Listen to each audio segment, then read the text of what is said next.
Le système de compétences de Diablo 3 est peut-être une des plus grosses réussites de Blizzard vraiment sur ce troisième volet. Alors il faut savoir que vous avez donc différents types de compétences, des compétences à la souris, à la barre d'action et des compétences passives qui sont à chaque fois eh bien de nature différente. Vous le voyez, en compétences de la barre d'action, vous avez défensive, force, maîtrise, etc.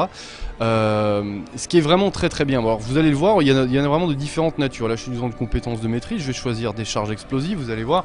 Bon, c'est une simple explosion qui permet au corps à corps de faire un peu plus de dégâts pendant qu'on frappe, tandis que sur la même barre de compétences, vous avez également l'archonte. Alors l'archonte c'est complètement différent, vous allez voir, c'est beaucoup plus spectaculaire et beaucoup plus offensif. On prend cette forme astrale là et puis vous allez voir, gros rayon qui tabasse, ça dure, c'est une durée limitée, une recharge plus longue mais aussi beaucoup plus puissant.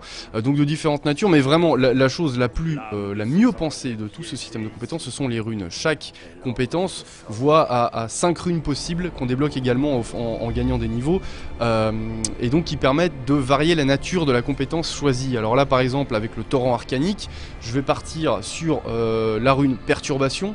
La rune perturbation qui est en fait, vous allez voir, une espèce de décharge de boules d'énergie à tête chercheuse qui vont traquer les ennemis.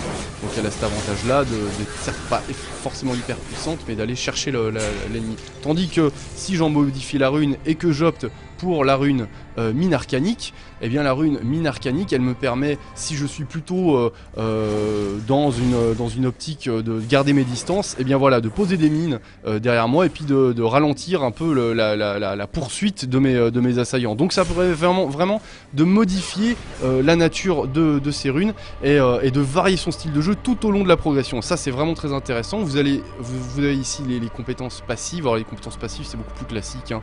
Ce sont des bonus, des améliorations dans la recharge des compétences, etc. Donc c'est plus classique. Enfin il y a les compétences du compagnon. Alors le compagnon c'est là sa principale force, ce sont ses compétences parce qu'en général ils ne font pas très mal. Elles sont moins nombreuses mais vraiment à ne surtout pas négliger non plus.